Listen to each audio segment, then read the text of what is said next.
This is an estimate for a family house. We've used the $300,000 you were saving. What? Wait. Did you already spend that money? Be grateful we used it well. It's your fault for hiding it. Did you guys even check the name on the account? My name is Laura, and I'm a 35-year-old office worker. My husband Mason and I have been married for 2 years. We met at a house party and he was really interested, which started our relationship. After dating for about a year, he proposed, and we got married. During our dating period and even after we got married, Mason was very sweet. I was sure I had married a good man. However, after about a year of marriage, he started to change. At first, he agreed to share the household chores, helping with cleaning and laundry. He wasn't good at cooking, so I did that. We had a fair distribution of household chores. However, he started saying he was tired more often, and he slowed down with his housework. Then he gradually stopped doing his chores altogether. Since I also have a job, if I'm responsible for cooking every day, I hardly have time for cleaning or doing laundry. So I end up doing everything on the weekends. Even though we had agreed to share the chores before, he refuses to help out when I ask him. Ironically, he tells me to do less housework, yet he stubbornly refuses to do any himself. Around this time, he started acting like a dominant husband, insisting on having his own way in everything. His selfish words and actions started to wear me down mentally.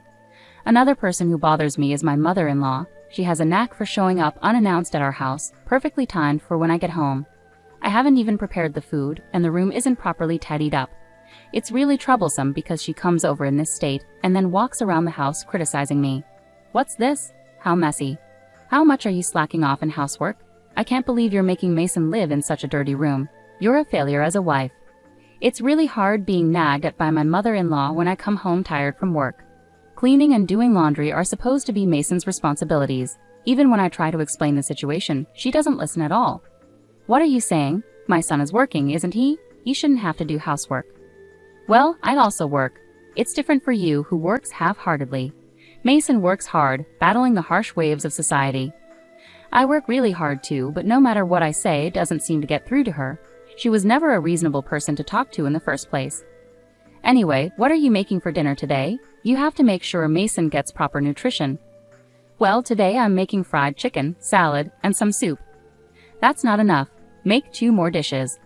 I can't really make that much more after coming home from work. Stop talking back. What kind of upbringing did your parents give you? I was so fed up with being told all these things that I said something confrontational. Isn't it really rude for you to show up unannounced at our house? Didn't your parents teach you basic manners? My mother-in-law's eyes widened with anger. What? Who do you think you are? A daughter-in-law should not be so impertinent. At that moment, when my mother-in-law was screaming, Mason came home. Hi, Mom. I didn't know you were here. Welcome back, Mason. Listen to this. Laura was so mean to me. She really hurt my feelings, my mother-in-law said, pretending to cry. My husband, taking her words seriously, glared at me angrily. Hey, what's going on, Laura? It's not okay to hurt my mom. Wait a minute. She hurt me first, okay? I just stood up for myself. Then my mother-in-law, acting innocent, started crying dramatically. I stayed silent. I was just trying to give Laura some advice about housework, but she got upset and became angry. What? Laura, why are you reacting like this? Wait, are you just going to believe everything she says? There's no way my mom would lie. It's wrong of you to treat her badly when I'm not around. I didn't think you were that kind of person. My husband completely sided with my mother-in-law and wouldn't listen to me at all. As a consequence, you're not eating dinner tonight. Give the food over there to Mom. What? That's not fair. If you get it, either go to your room or leave the house. Mom probably doesn't want to be around you. With those words from my husband, I had no choice but to leave the house. Despite being exhausted, I managed to prepare dinner, but why should I endure such treatment? Feeling deeply upset, I decided to pass the time at a nearby diner. I didn't want to face my mother-in-law, so I stayed there for about 2 hours and returned home late at night. She had already left, which was a relief, but my husband had a lot to say. I'm still not forgiving you. My mom was really upset. She came here to check on us. Feeling like it was pointless to argue with my husband, I reluctantly apologized just to keep the peace. Seeing me comply made him satisfied. Since then, my mother-in-law started dropping by unannounced, criticizing my chores here and there.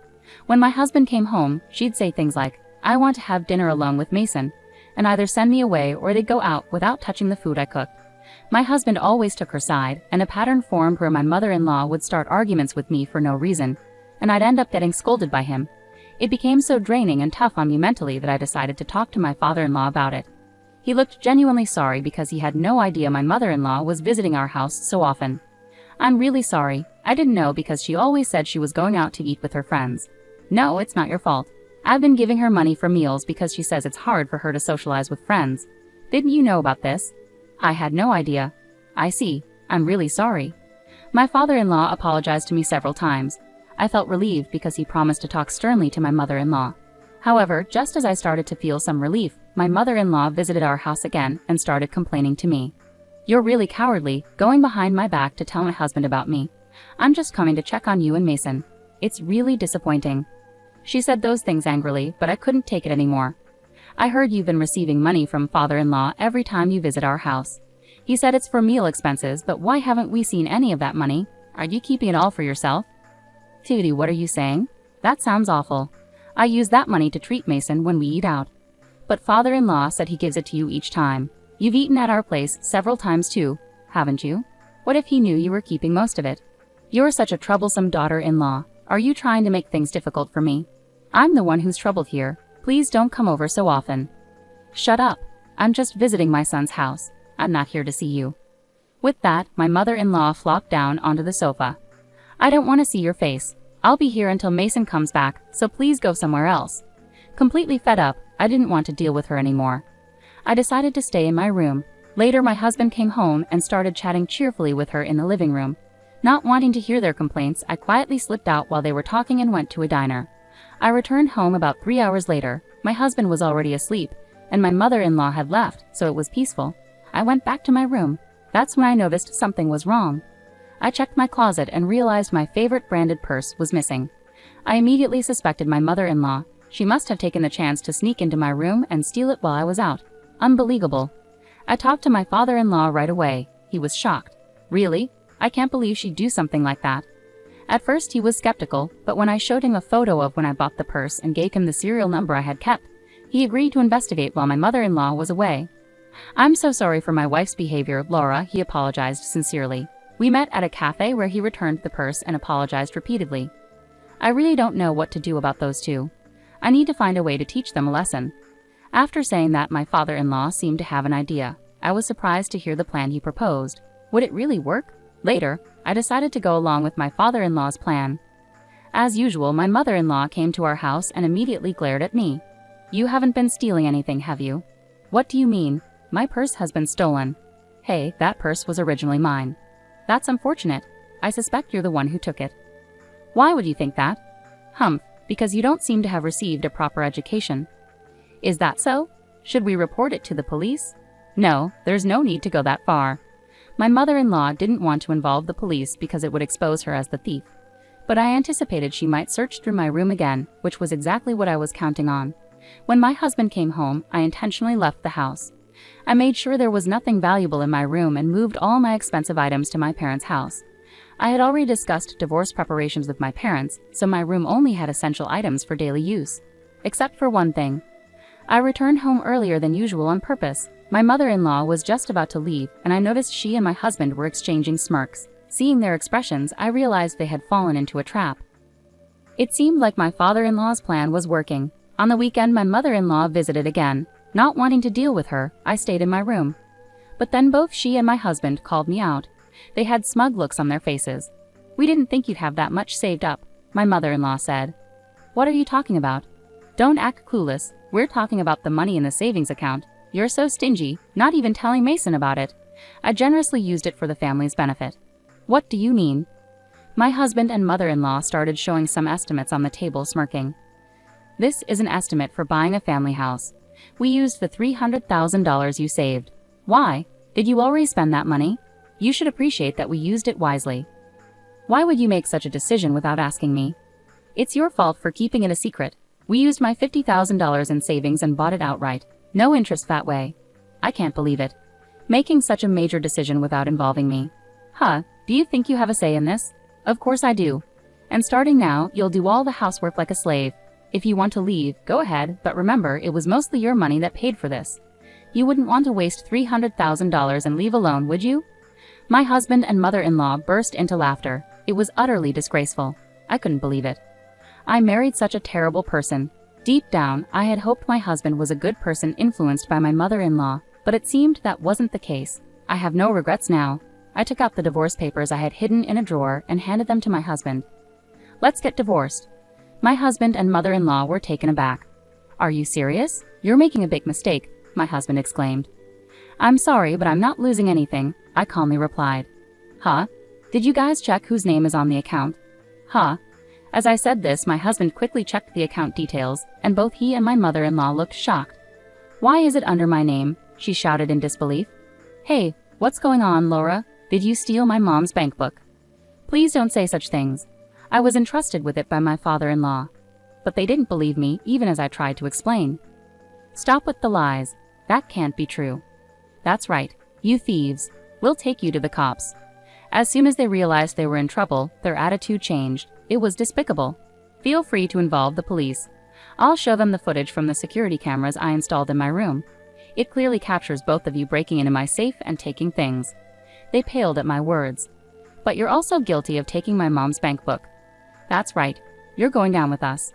As they shouted accusations, my father-in-law arrived. When my husband called me into the living room, I had texted my father-in-law. "Dad, listen. Laura stole my mom's bank book. She's a thief," my husband yelled. "Quiet, both of you. Shut up." His stern voice silenced my husband and mother-in-law. "I entrusted your bank book to Laura." "Why? Why would you do such a thing?" my mother-in-law asked in disbelief. "Because you and our son were causing her distress. Not only were you bullying her, but you even stooped so low as to steal her purse. It's shameful," my father-in-law replied firmly. "What? What are you talking about?" she exclaimed, trying to deny it. "Pretending not to know won't work. I returned that purse to Laura," my father-in-law stated, revealing everything to her. My mother-in-law was visibly shocked, realizing that her actions had been exposed to my father-in-law. "But why would you trust the bank book to Laura?" she asked, bewildered.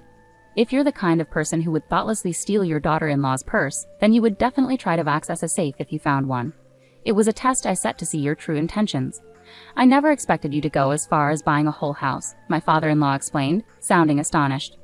"I transferred that $300,000 to you because I intended it to be part of our divorce settlement," he continued, his tone cold. "Knowing your spending habits, I was concerned you would waste it, so I even considered having Laura safeguard it until everything was finalized." My mother-in-law went pale, realizing the implications of his words. "What? Divorce? I've had enough. You've gone too far. From now on you can live however you want on your own." Wait a moment. That means I've used up all the money you gave me in the divorce settlement." "That's right, but you brought this upon yourself. I've divided our assets as agreed. I won't give you another penny." "But what will I do if I'm left with nothing after the divorce?" "You still have the house, so you'll manage," he replied coldly, ignoring her pleas and handing her the divorce papers. My husband stood there in shock, mouth agape. I handed him the divorce papers as well. "Why are you hesitating? Fill it out quickly." "Is this really happening? Are we getting divorced too?" "Absolutely. And just so you know, I will be making claims against you." "What?" "I've been recording the numerous verbal abuses you and your mom have directed at me. I consulted with a lawyer, and it turns out I can claim damages for emotional distress due to your harassment." "No way." "Also, I know about your affair." "What?" "I've received evidence photos from a detective agency, so I'll also be claiming damages for your infidelity. The lawyer says it should amount to about $50,000 from you." "But hold on, I don't have any savings left because I used $50,000 to buy a house." "We can arrange for installment payments, so that should work out, right?" And so my divorce from my husband was settled smoothly with the help of my lawyer. I successfully received damages as compensation. It turned out my father-in-law also parted ways with my mother-in-law. My husband and mother-in-law had hastily used what they mistakenly believed was my money to build a house, depleting all their savings. They considered selling the house later on, but its value had dropped significantly, leading to a substantial loss if they were to sell it. My mother-in-law, not yet eligible for retirement benefits, had to take up part-time work to make ends meet despite living in a grand house. My ex-husband faced a pay cut and was transferred to a rural area after his affair was exposed at work. Despite finally purchasing a home, he now lives in a modest company apartment and pays damages. Meanwhile, I have financial stability thanks to the savings I diligently accumulated since my single days. I'm considering continuing to save and exploring investment opportunities to grow my wealth further. At the moment, I'm content without being in a romantic relationship and focused on my own financial independence and well-being.